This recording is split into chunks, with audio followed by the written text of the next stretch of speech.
Today we're at the Sherwood Demonstration Gardens. Sherry Burke is going to be our guide and tell us all about this marvelous place. Sherry, good morning.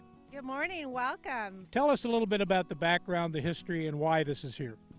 Well, back in the day, Bob Sherwood, to which the garden is named after, his vision was to have a public garden for El Dorado County visitors to come and take a look. And what we do for the public, which is we extend scientific research-based information and knowledge to the home horticulturists, pest management, and sustainable landscape practices.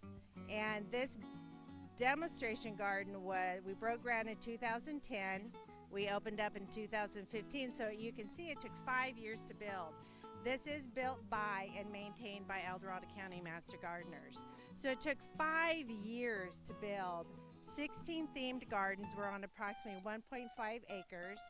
We did open up in October 2015. And our schedule, we do have a website, and our open hours from April through October, we're open Fridays and Saturdays, 9 to 12.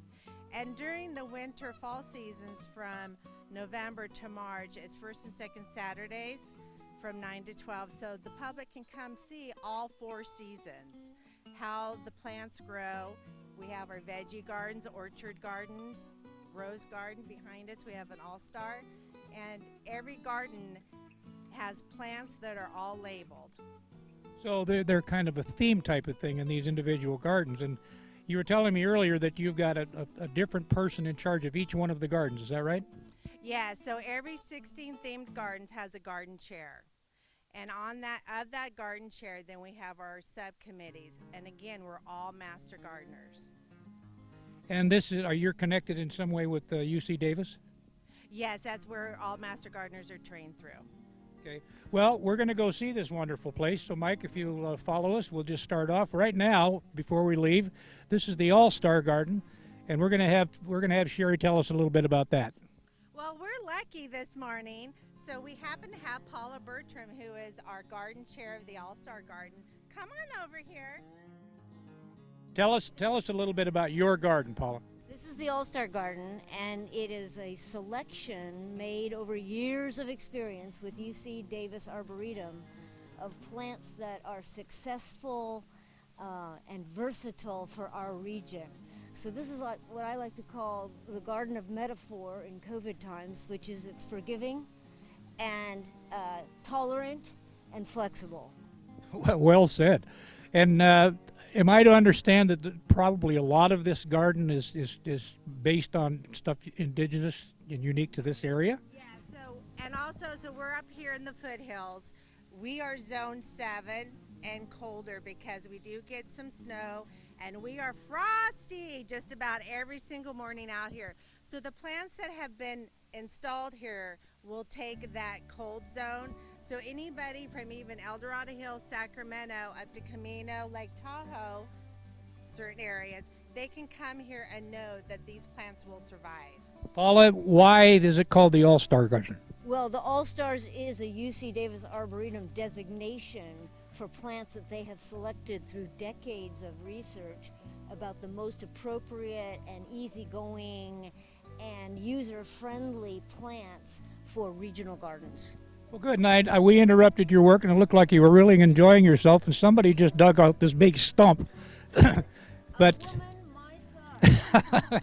and we saw her when we first came in, and she was giving it a go. So thank you for your time, and thank you for what you do. This is beautiful. This is beautiful. So Cheryl, let's take a walk. So our first and foremost recent project is our pergola, which will serve as our outdoor educational classes. Currently, in the past, we've been holding them in inside buildings. With the PowerPoint, how boring is that? So we came up with the idea to bring the public out here, because we do hold our public education classes on Wednesdays and Fridays. So now we're going to be out here. We will have PowerPoint information, benches, tables, and now we can do a lot of teaching and hands-on immediately, and take them out to the gardens and show them how to dig a hole, do irrigation, how to prune, whatever the theme for that class is. Where do we go from here, Sherry? Well, now we're going to flow into the rock garden. And as you know, for El Dorado County, you must have a digging bar to dig a hole. We have a lot of boulders and rocks, and so why not create a rock garden? So this garden has shown what you can do with your existing rocks within your garden as you dig them up, clean them up. Most of these plants will only grow about 2 feet high, so the boulders are beautiful, so let's showcase them. Don't haul them off. People pay big bucks down in the Central Valley for these rocks.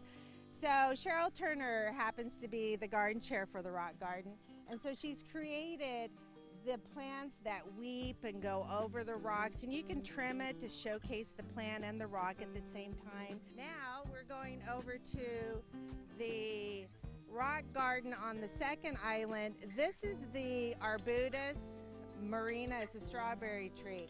Absolutely stunning. Take a close-up of the trunk. It has that burgundy color and the chipped bark. It is gorgeous, and the flowers look like little tiny strawberries. This is one of the most popular spots, and what is this we're going to be looking at? So now we're going to enter into the vegetable garden.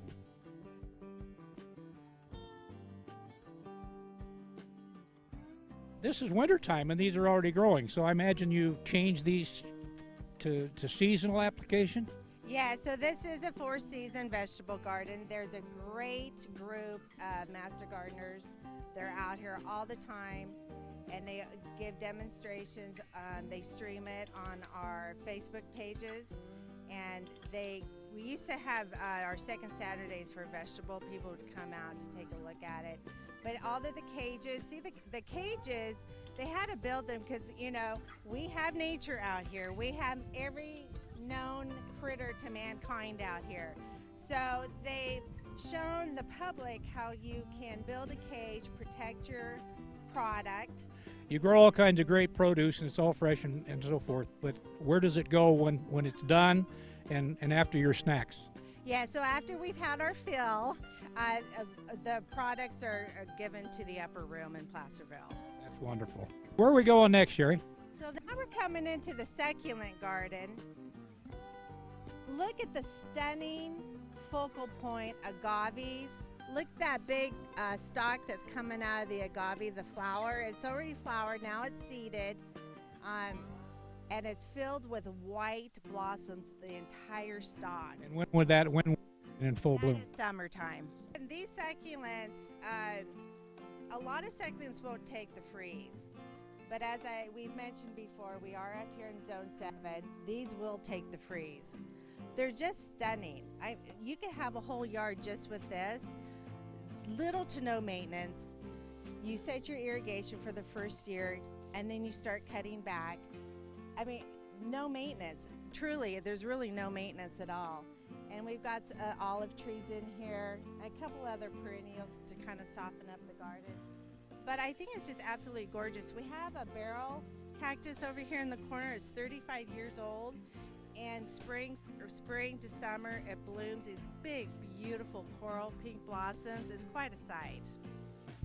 And I know I've been told, and I've even thought the same myself, that you can't grow cactus in El Dorado County, but look at all this stuff. This is great. So where are we going now, Sherry? Well, after we leave the succulent garden, we're going to come in here to the orchard, and we're lucky enough to have Phyllis and Bill as the co-chairs, and if I could get them away from doing their little maintenance to come on over here and join us. They're totally ignoring you. They're working hard. Yes, they are, and they're doing it for a reason. How did you get involved with this? Well, I'm a veterinarian, and after I retired, I decided I want to go with Flora. So I became a master gardener. How long have you been doing it? Well, at least 10 years. At least 10 years. And how about you?